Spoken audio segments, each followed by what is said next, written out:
Nós acabamos de cantar e agora leremos. Abramos o Evangelho de Marcos, capítulo 4, e vamos ler do verso 35 até o verso 41. Evangelho de Marcos, capítulo 4, do verso 35 até o verso 41. E diz assim a palavra de Deus, Evangelho de Marcos 4, de 35 a 41. Naquele dia, sendo já tarde, disse-lhe Jesus: passemos para outra margem. E eles, despedindo a multidão, o levaram assim como estava no barco, e outros barcos o seguiam. Ora, levantou-se grande temporal de vento, e as ondas se arremessavam contra o barco, de modo que o mesmo já estava a encher-se de água. E Jesus estava na polpa, dormindo sobre o travesseiro. Eles o despertaram e lhe disseram: Mestre, não te importa que pereçamos? E ele, despertando, repreendeu o vento e disse ao mar: Acalma-te, emudece. O vento se aquietou e fez-se grande bonança. Então lhes disse: Por que sois assim tímidos? Como é que não tendes fé? E eles, possuídos de grande temor, diziam uns aos outros: Quem é este que até o vento e o mar lhe obedecem? Irmãos, nós encerramos aquela sessão das parábolas de Cristo, quando nós encontramos ali algumas parábolas descritas pelo evangelista Marcos, sobretudo falando da semente e falando do reino de Deus, falando da nossa posição nesse reino. Agora nós entramos numa fase ou num setor do evangelho que poderíamos chamar de os 4 desafios de difícil solução. Ou seja, nós vamos perceber agora que Cristo, ele vai enfrentar alguns desafios que aos olhos humanos seria impossível resolver.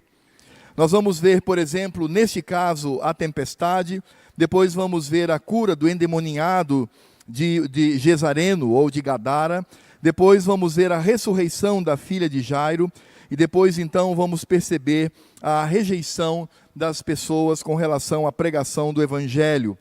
Então são grandes desafios que Cristo enfrenta, e nós vamos perceber aqui então a ação do Senhor sobre estas situações, e na maioria delas vamos encontrar aqui o desespero humano, vamos encontrar aqui a desesperança das pessoas que são acometidas por problemas, e vamos perceber então a maneira como o mestre ele reage diante dessas questões. O texto que nós acabamos de ler e cantamos também, antes da leitura, fala de uma tempestade. E isso ocorre porque Cristo está na margem oeste do Mar da Galileia, e ele então diz para os seus: olha, vamos e atravessemos, vamos para o outro lado. As Escrituras então dizem que Jesus entrou no barco, e Lucas nos diz que Jesus ele entrou no barco e já dormiu. E eles saíram, era possivelmente o final da tarde, e quando eles estão possivelmente no meio do mar, são acometidos por uma grande tempestade, uma tempestade feroz. E é interessante perceber que somente Marcos nos avisa que não foi apenas o barco dos discípulos com Jesus, mas uma frota. Há um grupo de barcos. É bem claro aqui quando o evangelista fala, no verso 36, que outros barcos o seguiam. Então essa frota agora está atravessando o mar, e eles então são tomados por uma tempestade. Essa tempestade, ela nos faz pensar um pouco sobre o contexto da época. E o primeiro deles poderíamos chamar de contexto geográfico. A região onde você tem ali o Mar da Galileia, o Rio Jordão, e depois então você tem o Mar Morto, essa região é uma região que está numa depressão muito grande, ou seja, o nível deste rio e o nível desses mares está abaixo do nível do mar. Então poderíamos, numa linguagem simplificada, dizer que essa região ela está num buraco e rodeado de montanhas. Então, de fato, nós vamos perceber que ali no Mar da Galileia era costumeiro grandes tempestades se formarem, porque os ventos vinham, eles batiam nas montanhas e eles começavam a rodear, e isso fazia então com que esse vento não saísse e gerasse então uma grande tempestade. É interessante também percebermos que os discípulos Pedro, João, Tiago e André, que eram pescadores já de muito tempo, eles não conseguiram prever essa tempestade. Certamente, se eles soubessem, como bons pescadores, como experientes, eles diriam: não, mestre, não convém atravessarmos, porque na formação das nuvens vamos perceber uma grande tempestade.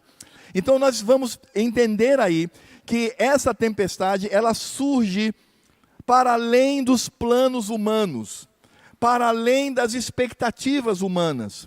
Porque aqueles discípulos que eram treinados, eram experts, tinham expertise na prática da navegação ali naquela região, tinham expertise, eles eram detentores do conhecimento da pesca, do clima, da forma como o mar iria se comportar ao longo do dia. Então eles foram tomados de surpresa, o que significa dizer que as expectativas também desses pescadores foi frustrada, porque eles, o texto não nos diz diretamente, mas o contexto nos mostra isso, eles disseram: sim, vamos atravessar, não há nenhum problema.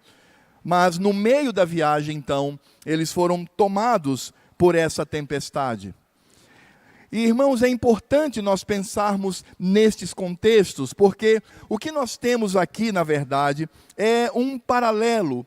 Nós temos aqui o texto mostrando claramente a pessoa de Cristo, a sua obra e a reação daqueles que o seguem.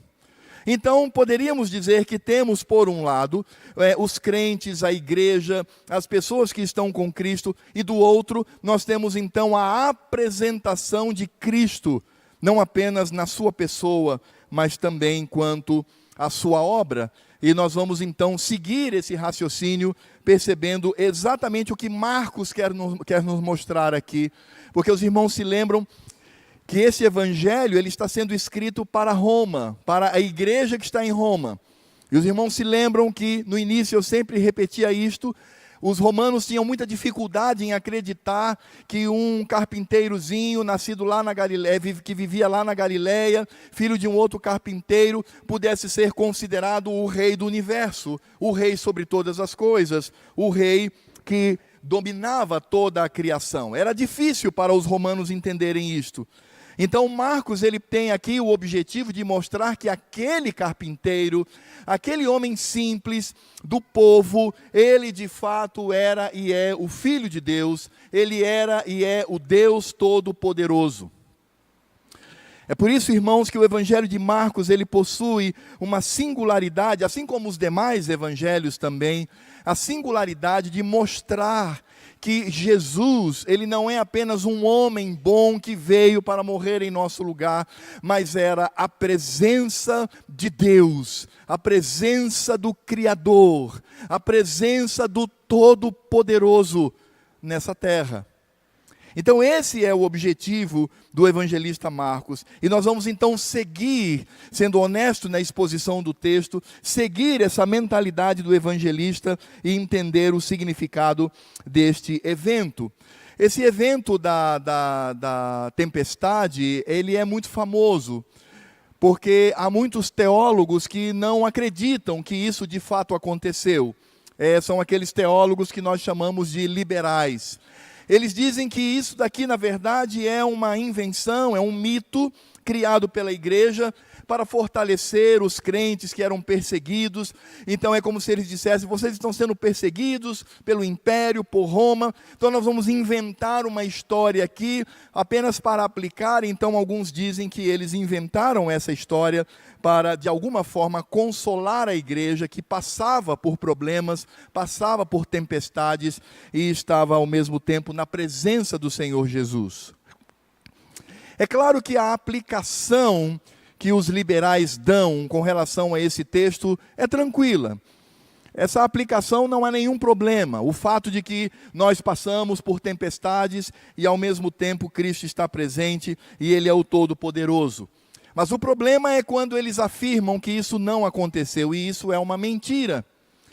Na verdade, o que nós temos aqui é o testemunho dos apóstolos, nós temos aqui o testemunho daqueles que vivenciaram. Então o que nós encontramos aqui é de fato algo que realmente aconteceu. Aconteceu isto. Jesus terminou o seu ministério ali na área oeste do Mar da Galileia. Ele entrou então no barco e diz: vamos atravessar. Eles, ao atravessar, foram acometidos por uma tempestade. E por conta dessa tempestade, Jesus manifestou o seu poder, e aí então eles conseguiram chegar na outra margem. Então nós precisamos olhar para esse texto desta maneira, da forma como o evangelista nos trouxe. Portanto, o que nós temos aqui é uma verdade inquestionável, é uma verdade absoluta, uma narrativa que traz pela inspiração do Espírito Santo o que de fato aconteceu naqueles dias. E como eu disse, meus irmãos, o objetivo de Marcos aqui é, em primeiro lugar, demonstrar a pessoa e a obra de Cristo nessa terra. E aí nós vamos perceber que quando nós falamos sobre a pessoa e a obra de Cristo, nós estamos falando sobre quem Ele é e o que Ele fez. E a primeira pergunta é: quem é Cristo? Quem é o Redentor? E não há nenhuma dúvida de que podemos afirmar que o nosso Redentor, quanto à sua pessoa, ele possui duas naturezas. Ele possui a natureza humana e ele possui a natureza divina. E estas naturezas estão presentes na mesma pessoa, no Redentor. E essas naturezas, elas não se misturam. Não há uma mistura, como se colocássemos num liquidificador ou num processador as duas naturezas de Cristo, e ali então tivéssemos um semideus ou um super-humano. Nós não podemos afirmar que Cristo, ele era um ser humano acima dos demais, tinha algo a mais, um plus como humano, porque na verdade ele era divino. Como também não podemos afirmar que ele, como Deus, ele está abaixo de Deus Pai. Ou seja, ele é um Deus de menor monta. Nós podemos, obviamente, lidar com Cristo de maneira diferenciada, como nós poderíamos lidar com o Pai. E esse é um problema, irmãos. Essa confusão, ela está muito presente no nosso coração. Nós, por vezes, não entendemos isto. E nós temos a tendência de misturar as duas naturezas e dizer: bem, Jesus era um ser humano, um pouco maior que os demais. Ele era Deus, mas um pouco menor. Hoje de manhã nós falávamos sobre o ensino informal das crianças e falamos sobre confeccionar imagens de Cristo. Bem, se eu posso confeccionar imagens de Cristo, então eu posso também confeccionar imagens de Deus Pai, porque é Deus. E como lidar com textos no Velho Testamento que falam categoricamente que nós somos proibidos de representar o Deus Todo-Poderoso, seja por homem, seja por mulher, seja por animal, seja por qualquer ser nessa terra. Portanto, se nós aplicamos a Deus Pai, e se nós entendemos que Cristo é Deus Filho, e Ele é Deus, então se aplica também ao Senhor. É relevante nós olharmos aqui, por exemplo, o que diz a nossa confissão de fé sobre esse tema tão debatido.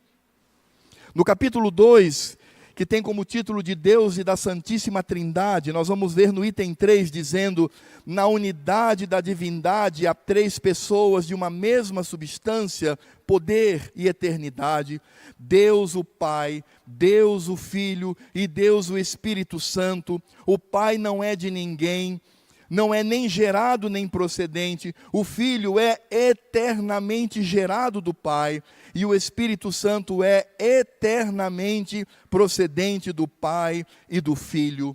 E no capítulo 8, nós vamos encontrar no tema de Cristo mediador, no item 2 diz: o Filho de Deus, a segunda pessoa da Trindade, sendo verdadeiro e eterno Deus, da mesma substância do Pai e igual a Ele, quando chegou o cumprimento do tempo, tomou sobre si a natureza humana, com todas as suas propriedades essenciais e enfermidades comuns, contudo sem pecado, sendo concebido pelo poder do Espírito Santo no ventre da Virgem Maria e da substância dela. As duas naturezas inteiras, perfeitas e distintas, a divindade e a humanidade foram inseparavelmente unidas em uma só pessoa, sem conversão, composição ou confusão.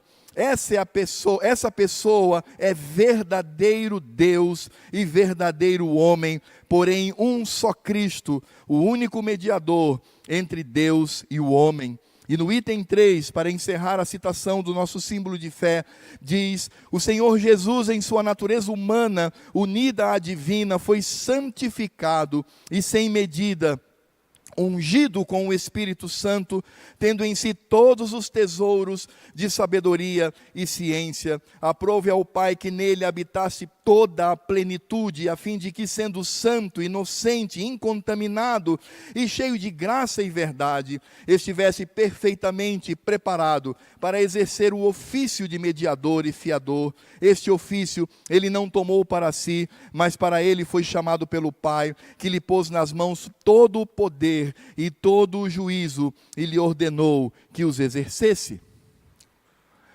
Como entender isso nesse texto?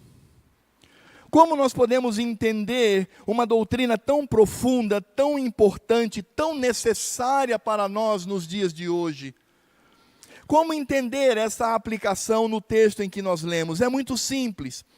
Quando nós falamos da humanidade de Cristo, nós vemos o que está presente no verso 38 do capítulo 4 de Marcos, que diz assim: e Jesus estava na polpa, dormindo sobre o travesseiro.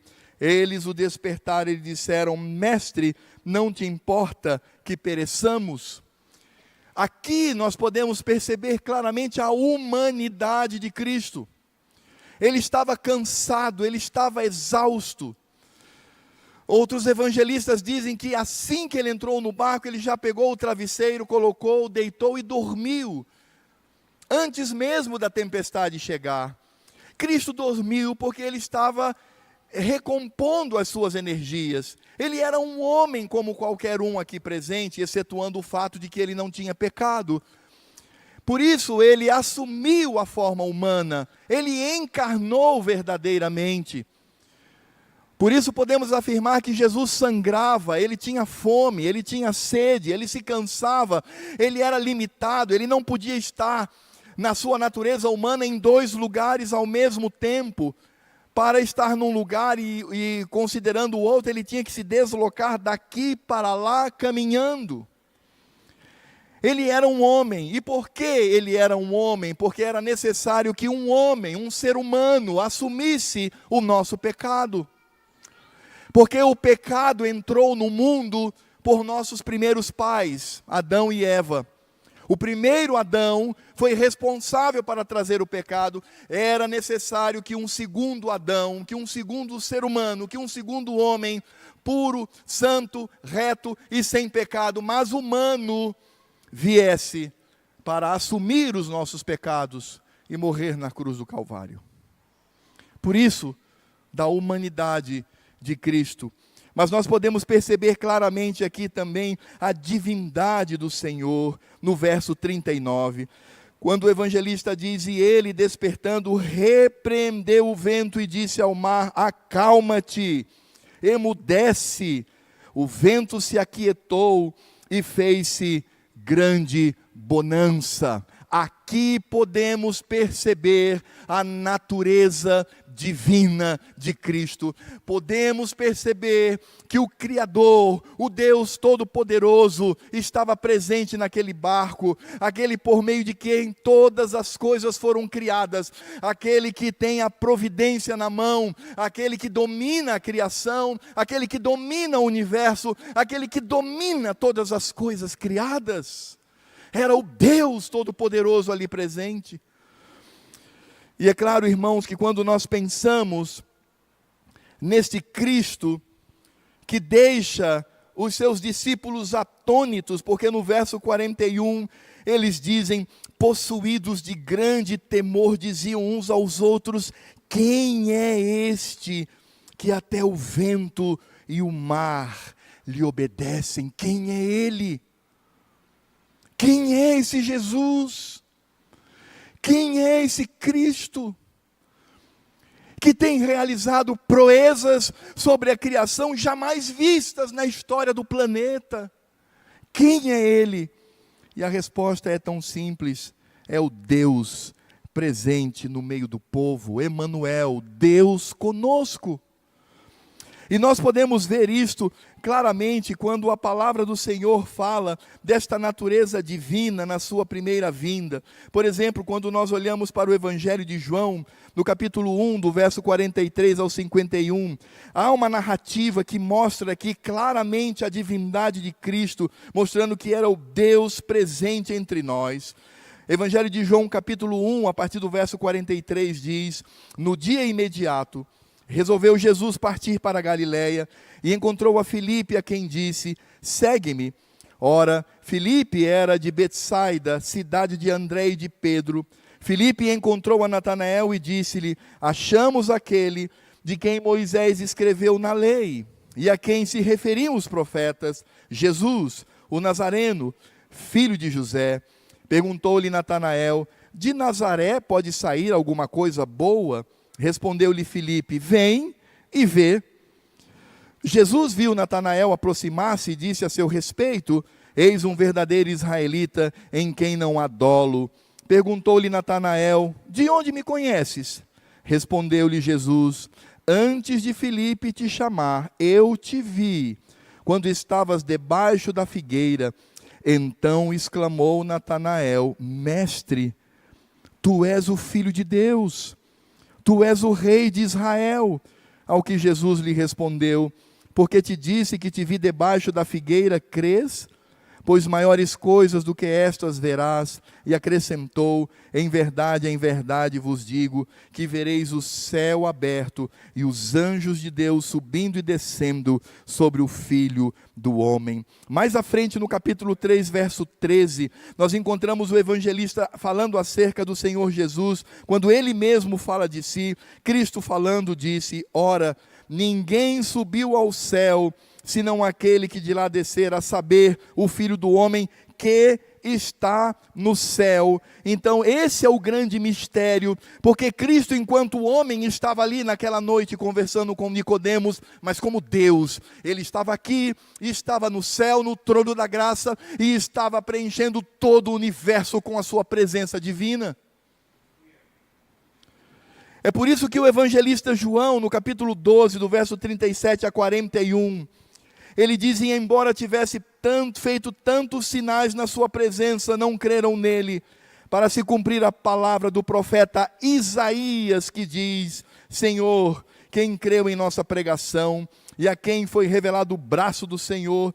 Por isso não podiam crer, porque Isaías disse ainda: cegou-lhe os olhos e endureceu-lhes o coração, para que não vejam com os olhos, nem entendam com o coração, e se convertam e sejam por mim curados. Que trecho é esse das Escrituras? Onde está isso no livro de Isaías? Está no capítulo 6, quando Isaías tem a visão de Javé assentado num alto e sublime trono, e os serafins rodeando, dizendo: santo, santo, santo é Javé dos exércitos, santo é o Deus Todo-Poderoso, santo é aquele que domina o universo.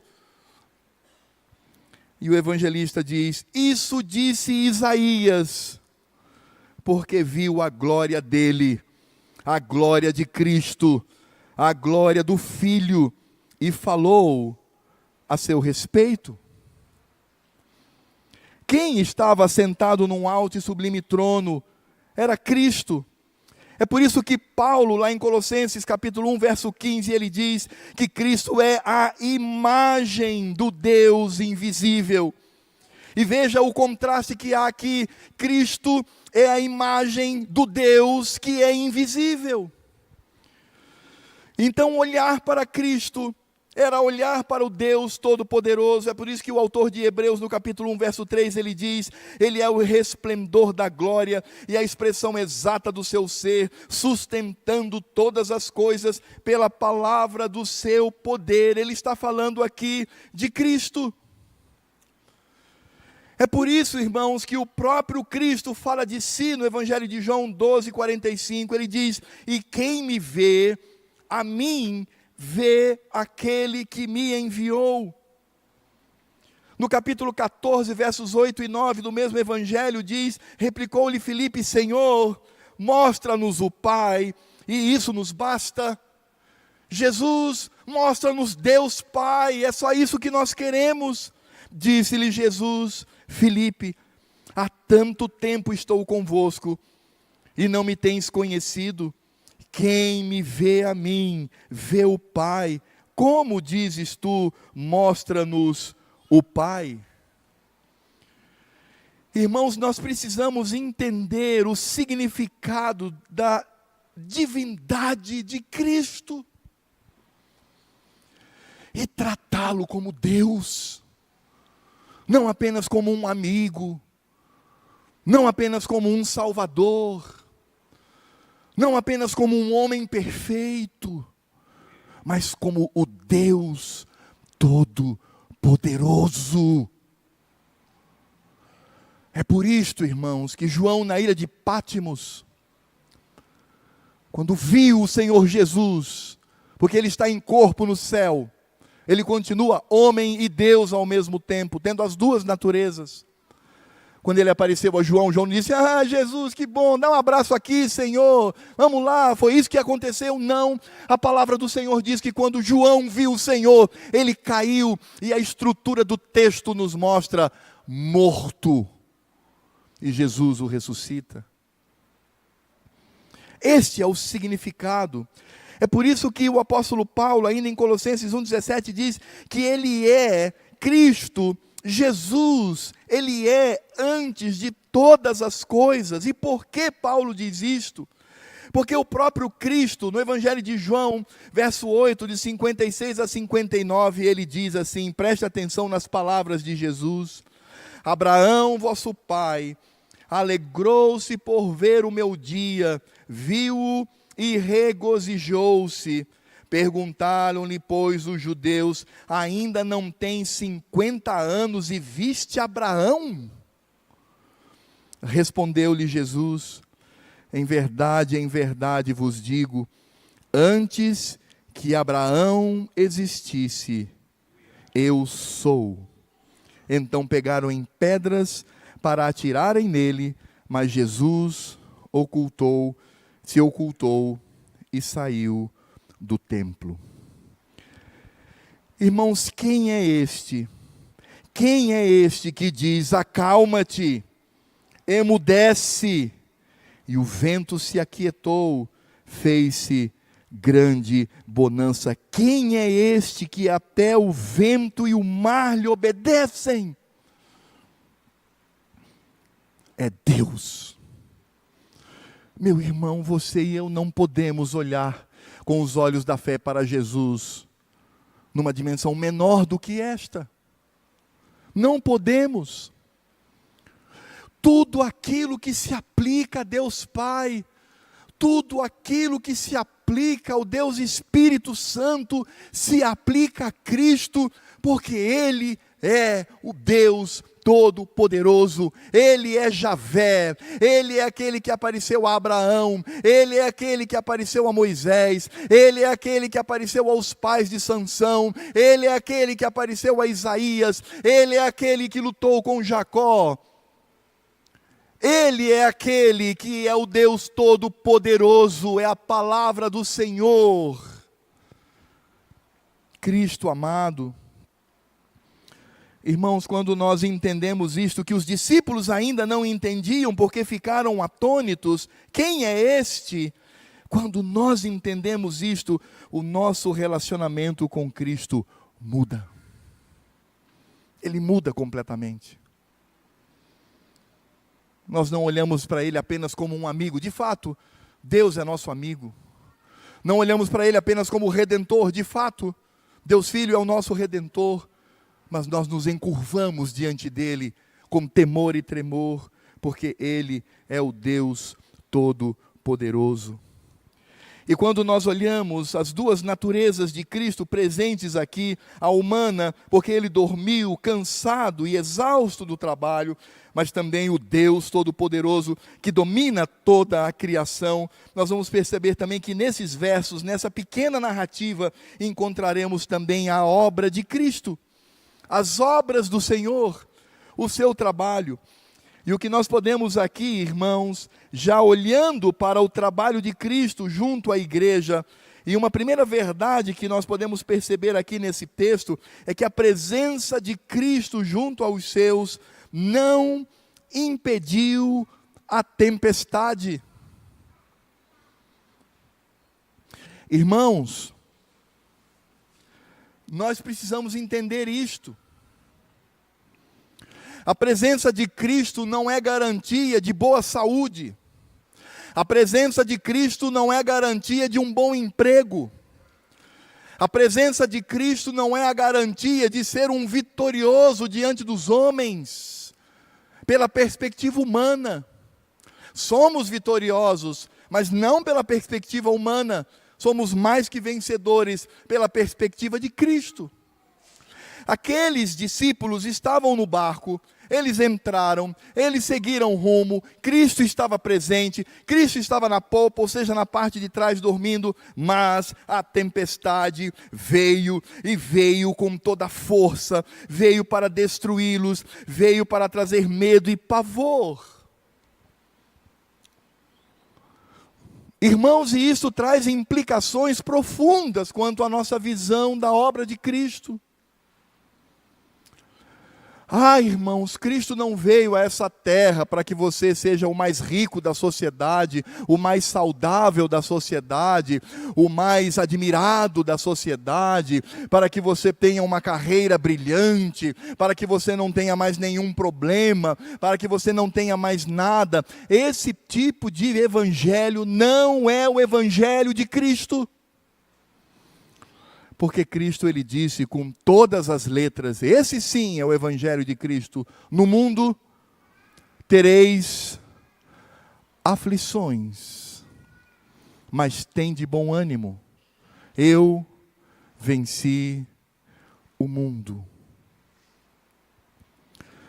Meus irmãos, em segundo lugar, olhando para as obras de Cristo, nós vamos perceber que os discípulos, quando eles estão naquela situação terrível, eles ousam repreender injustamente ao Senhor.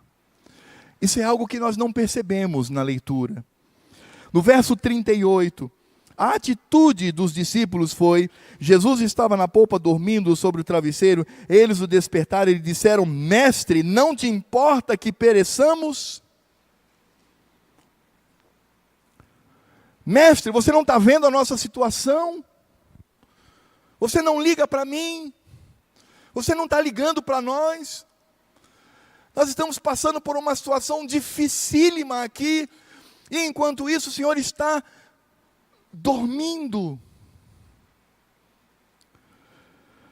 Sabe, irmãos, essa não foi a primeira vez que os discípulos faltaram com respeito com relação a Cristo, o Senhor sobre todos. Se você olhar no capítulo 5, verso 31, você vai ver uma mesma atitude, quando ali diz: responderam-lhe seus discípulos, vês que a multidão te aperta e dizes: quem me tocou? Jesus estava em meio a uma multidão, uma mulher toca, e Jesus só faz uma pergunta: quem me tocou? E os discípulos: Senhor, paciência. A gente está no meio de uma multidão aqui, uma coisa apertada, e agora o Senhor pergunta: quem me tocou? No capítulo 6, verso 37, nós vamos ver também uma atuação semelhante, quando diz assim: porém ele lhes respondeu: dá-lhes vós mesmo de comer. Disseram os discípulos: iremos comprar 200 denários de pão para lhes dar de comer? Jesus viu a multidão faminta, e ele disse aos seus discípulos: vão, deem vocês de comer. Eles botaram a mão na cintura e disseram assim: o que, Senhor?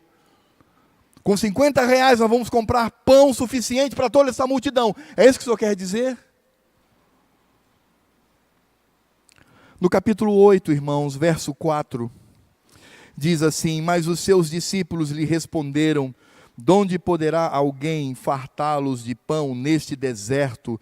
A mesma coisa, na segunda multiplicação dos pães, eles também afrontaram ao Senhor injustamente.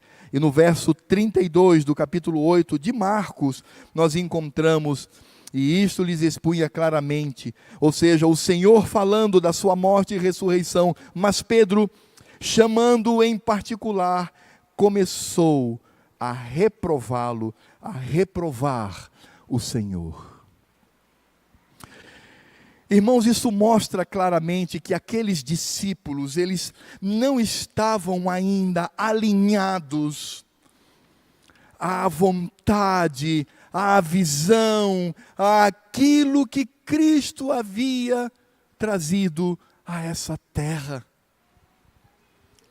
O problema daqueles discípulos não era o fato de que Jesus estava dormindo em meio a uma tempestade. O problema dos discípulos é que eles não entendiam, eles não tinham fé, eles não acreditavam. E simplesmente pensavam que Cristo deveria ser algum tipo de servo, algum tipo de trabalhador, que deveria trabalhar em prol das suas necessidades básicas.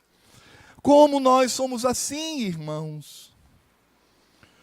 Não significa dizer que eu não deva orar ao meu Senhor para fins particulares, e não significa dizer que eu não possa orar ao meu Senhor pedindo para que Ele me ajude no emprego, na saúde ou em qualquer outra área particular. Claro que não, devemos sim orar, mas devemos ser respeitosos, não podemos inferir sobre Jesus os nossos desejos mais íntimos, por mais que sejam desejos lícitos. A grande confusão no coração daqueles discípulos é porque eles não haviam entendido ainda o Evangelho, não haviam entendido ainda a obra do Senhor. Porque Cristo veio a essa terra para servir e para redimir os eleitos de Deus. No Evangelho de Marcos, no capítulo 10, versos de 35 até 35 a 45, diz assim, Marcos 10, a partir do verso 35. Então se aproximou dele Tiago e João, filhos de Zebedeu, dizendo-lhe: Mestre, queremos que nos concedas o que vamos te pedir. Nós somos assim, né, irmãos? Jesus, conceda o que nós queremos. Nada menos do que isto. E ele lhes perguntou: que quereis que vos faça? O Senhor Jesus é de uma paciência, de uma longanimidade, de um amor, de uma graça que nós não podemos entender, porque se o Senhor não agisse assim conosco, nós já estaríamos fulminados.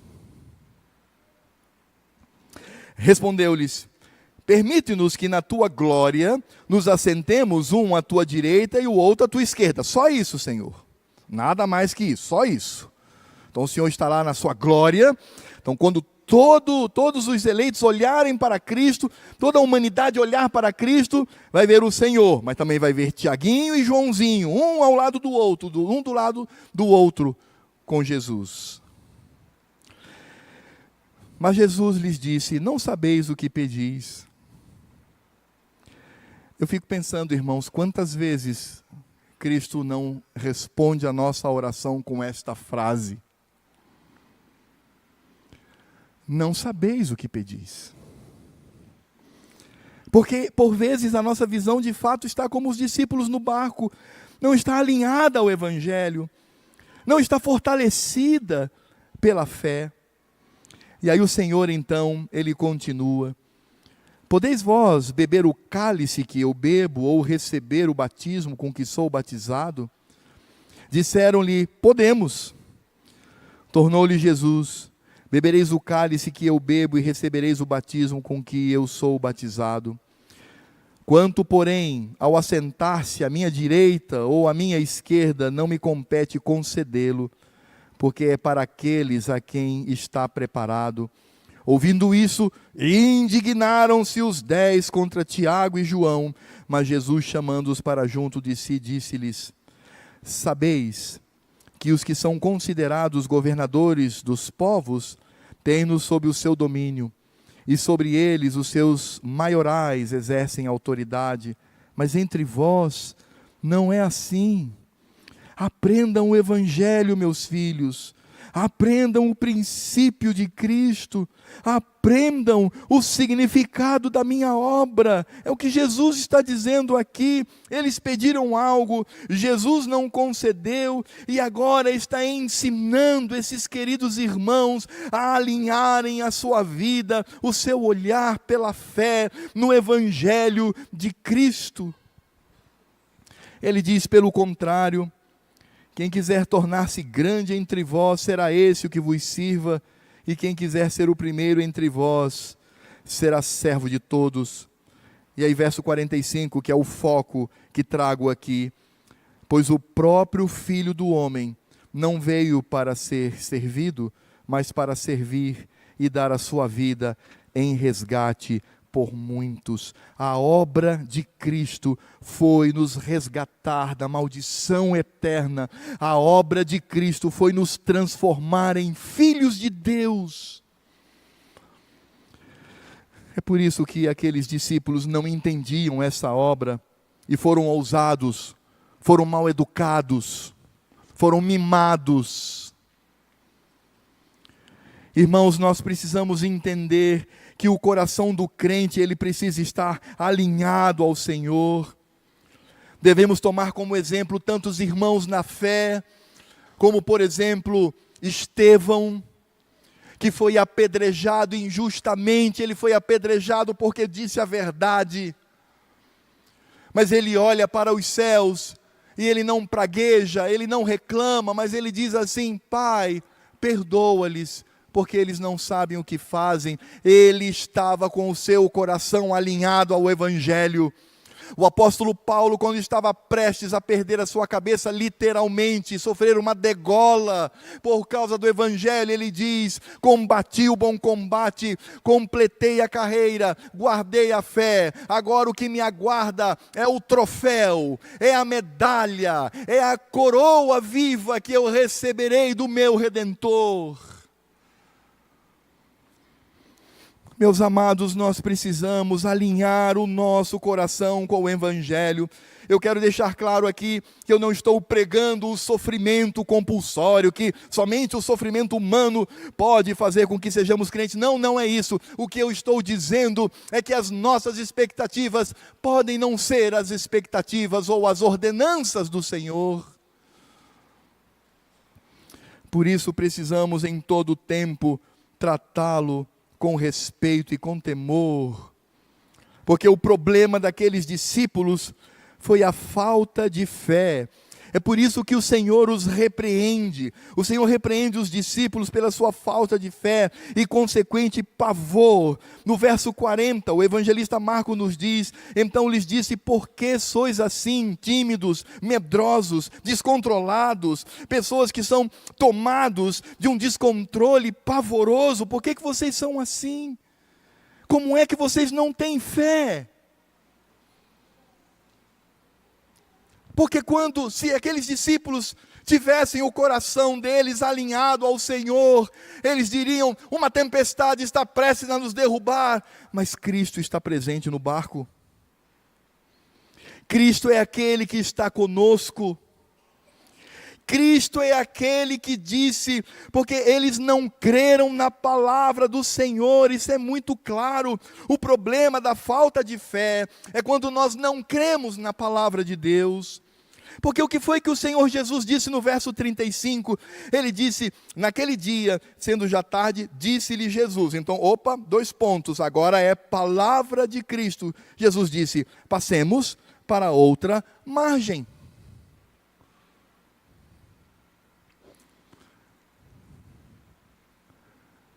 Simples assim. Discípulos, vamos para o barco. O que foi, Senhor? Nós vamos passar para outra margem. E acabou. A palavra de Cristo não pode ser contrariada. Cristo não mente. Cristo não engana. Cristo não se engana. Mas a palavra dele é poderosa. Se aqueles discípulos tivessem fé, se aqueles discípulos tivessem a visão do Evangelho em meio à tempestade, alguns dizendo, nós vamos morrer. É claro que não. É óbvio que não, meu irmão. Como não vamos morrer? Porque o Senhor, que está presente nesse barco, disse, passemos para outra margem. Então não há tempestade, não há vento, não há demônios, não há doença, não há nada que possa contrariar a palavra poderosa de Cristo. Por isso, meus irmãos, muitas vezes o problema do nosso coração é que não cremos no Senhor. É por isso que ao olharmos para esse evento sim ajudou aqueles discípulos a fortalecerem a sua fé. É interessante perceber isto. Abra a palavra de Deus lá em Romanos capítulo 5. E Paulo, que era um homem experiente, ele já entendia toda essa questão. Paulo, que outrora era bajulado, era autoridade, era temido, e tinha uma palavra de força, agora é um homem que passa a ser perseguido por causa do Evangelho. E Paulo então, em Romanos capítulo 5, a partir do verso 3 até o verso 5, ele diz, e não somente isso, mas também nos gloriamos nas próprias tribulações, sabendo que a tribulação produz perseverança, e a perseverança experiência, e a experiência esperança. E aí ele diz no verso 5, ora, a esperança não confunde, porque o amor de Deus é derramado em nosso coração pelo Espírito Santo que nos foi outorgado. Porque existe tantos problemas na vida do crente? Porque que o crente, ele passa por tribulações? Muitos que não conhecem profundamente o Evangelho vão dizer assim, meu irmão, não se preocupe, porque no final Deus vai te dar a vitória, Deus vai fazer você vencedor, Deus vai dar sabor de mel nos seus lábios. E aí você acredita nisso, quando na verdade não é isto que o Evangelho diz. Sem dúvida nenhuma, assim como o Senhor acalmou aquela tempestade, assim como o Senhor emudeceu os ventos, Ele também pode fazer isso na nossa vida, sim. Ele pode nos curar, Ele pode resolver as questões da nossa vida, sim, Ele pode fazer isto. Mas não é este o objetivo principal da obra de Cristo. O objetivo principal da obra de Cristo é nos amadurecer e nos tornar cada vez mais alinhados ao Evangelho. Muitos, ou quem sabe todos, excetuando Judas Iscariotes, todos os discípulos ali estavam com medo de morrer. Eles tinham medo de morrer. Nós vamos morrer, Senhor, nós vamos perecer. No final de suas vidas, com o coração cheio de fé, enfrentaram a morte com dignidade, fortalecidos pelo Espírito Santo de Deus. Meus irmãos, é por isso que nós precisamos compreender que aquele que está conosco é o Deus Todo-Poderoso. Você prefere entrar num avião e o piloto entra rapidamente, manuseia alguns instrumentos e diz, agora esse avião vai no piloto automático. Você vai sozinho, não tem piloto nenhum, mas vai tranquilo. Você prefere isto?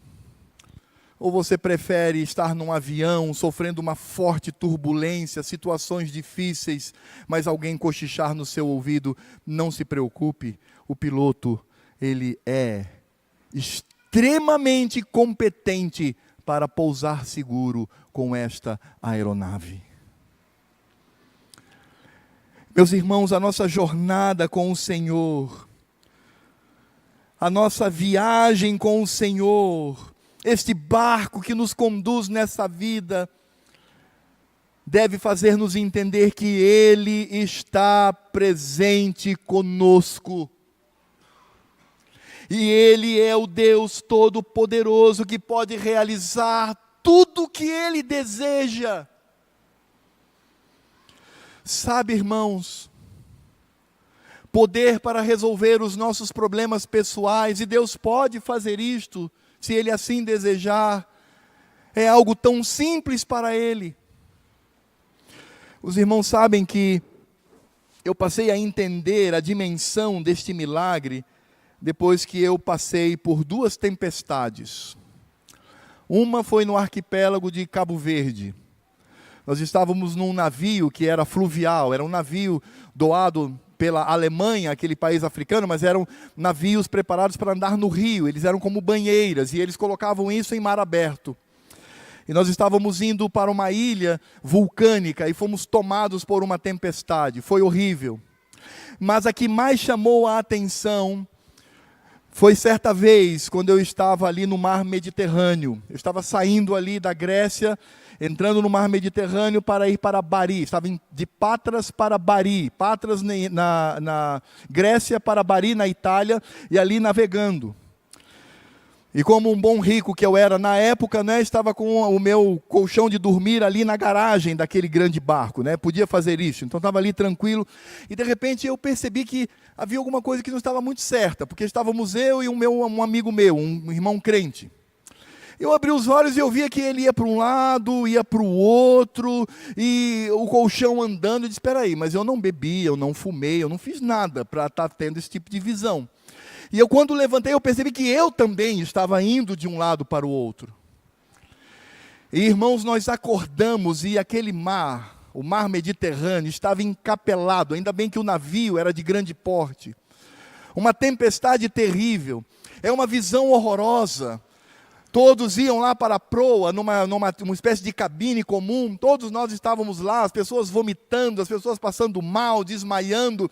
E quando você olha para frente, para a proa do barco, você vê aquelas ondas que sobem mais alto que o mar, e eles desaguam dentro do navio. Mas o que me chamou a atenção é que um dos tripulantes estava passando ali agitado, e eu peguei pelo braço e disse assim, meu amigo, por favor, me diga uma coisa, quando é que essa tempestade vai passar? Ele olhou para mim e falou, meu amigo, essa tempestade já passou há 8 horas. Eu disse, mas como assim? Como a tempestade passou? Aí eu falei, olha para o céu, você não está vendo mais nada. Ele disse, mas como assim? Ele disse, é isso mesmo. O mar está agitado por causa da tempestade, e esse mar, ele só vai se tornar calmo daqui talvez a 24 horas. Eu disse, meu Senhor da glória. E eu aprendi que uma coisa é a tempestade e os ventos, a outra é o mar encapelado. Portanto, o Senhor da glória, aquele por meio de quem todas as coisas foram criadas, aquele que tem o poder nas suas mãos, Ele não fez apenas um milagre, Ele fez 2 milagres, porque Ele mandou que os ventos se calassem e olhou para o mar e disse, para agora! E o mar parou imediatamente. Porque este é Jesus.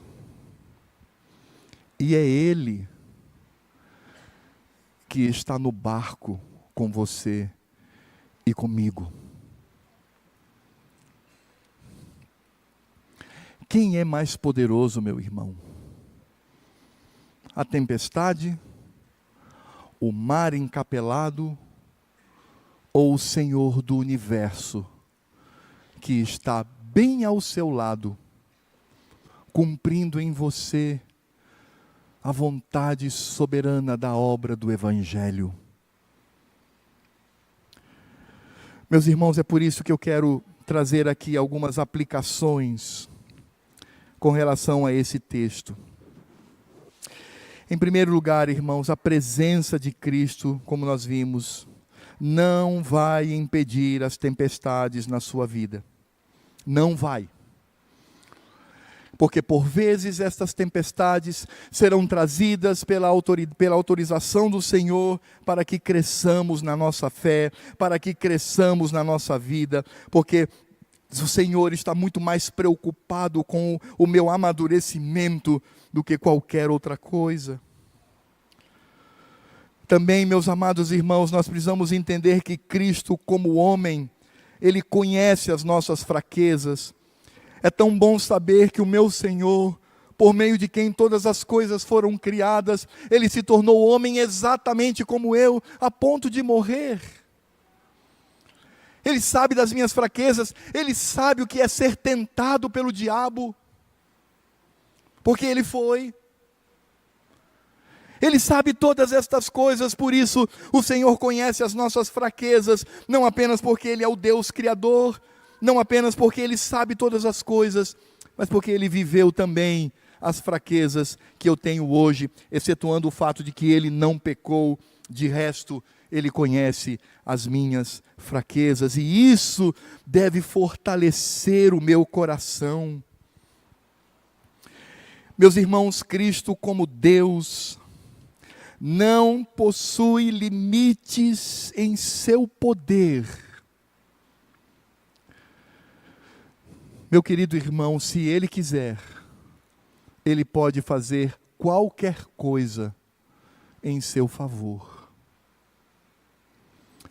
É por isso que nós oramos a Ele. É por isso que nós clamamos a Ele. É por isso que nós pedimos a Ele.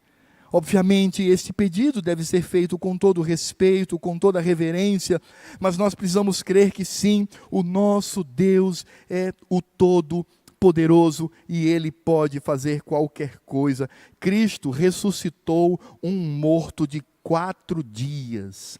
Ele abriu o mar vermelho. Ele preserva o seu povo até hoje. Por que temer? Por que ter medo das tempestades da vida? Por que ter medo dos ventos satânicos que vêm surrar o nosso barco? Se nós estamos na presença do Todo-Poderoso, que nos ama, que nos acolhe, que se preocupa conosco e que já determinou o caminho que devemos seguir, um caminho seguro, um caminho em que no seu fim trará a eternidade na sua presença. Creia nisso, meu irmão. Creia nisto. É por isso, meus amados, que a obra de Cristo foi em favor e tem sido em favor dos eleitos de Deus. Você é um eleito do Senhor. A obra de Cristo foi em seu favor. Cristo veio como servo para morrer em seu lugar. Que mais é necessário para provar o amor de Deus? O fato de que Ele se preocupa com você. Sendo eu e você pecadores, Ele nos escolheu antes da fundação do mundo e trouxe salvação e nos conduz com segurança nesse barco que sim, será surrado, chicoteado pelas tempestades da vida, pelos ventos impiedosos, mas nós estamos dentro do barco com Ele.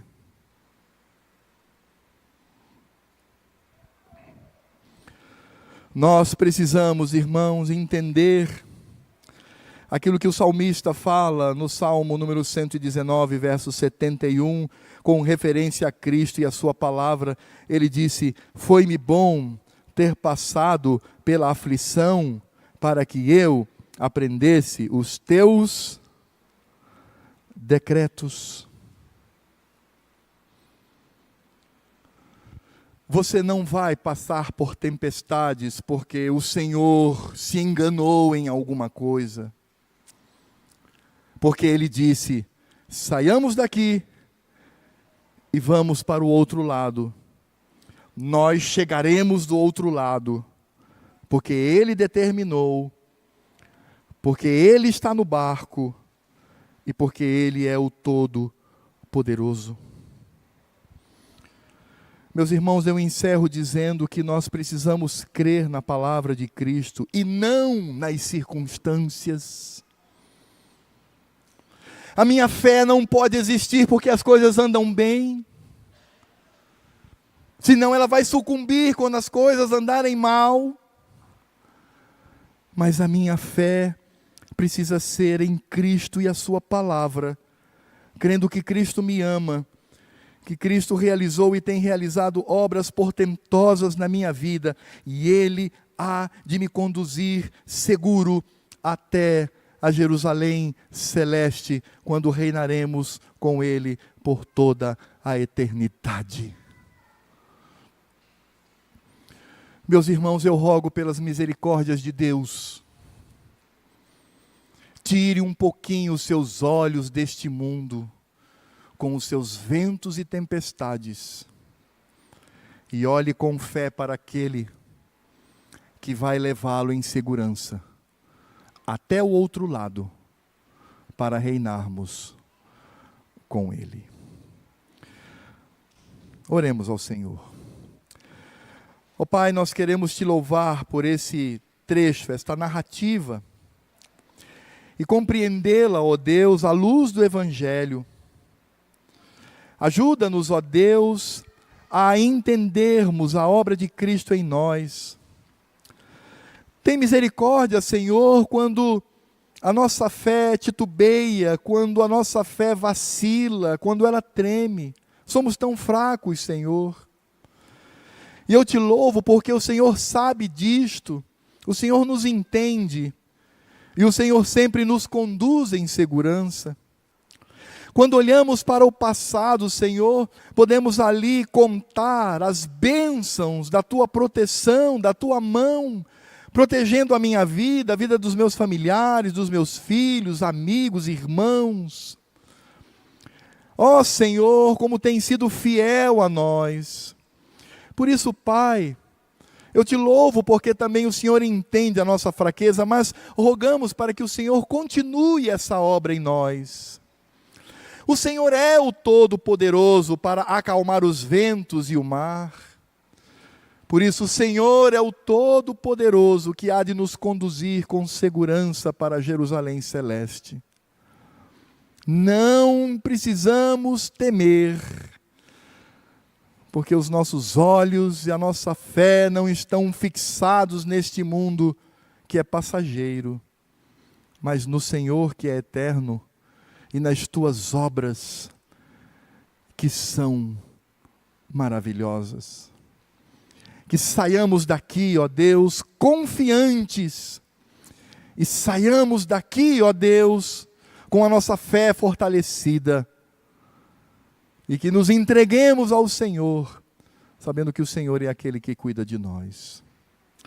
E agora que a graça do Senhor Jesus, deste que nos ama, deste que nos protege, deste que está conosco no barco, deste que há de nos conduzir em segurança, que o amor de Deus Pai, demonstrado na pessoa de seu Filho, e que toda a obra do Espírito Santo, Espírito este que provém do Pai e do Filho, para estar presente conosco, estejam sobre nós, sobre toda a igreja, e quem sabe, ó Deus, poderíamos dizer, sobre todos os barquinhos que estão navegando por essas águas turbulentas do mundo, sabendo que o Senhor há de nos colocar em segurança no porto seguro. Que seja assim, ó Deus, até a Tua vinda, para a Tua glória. Amém. Meus irmãos, nós queremos rapidamente...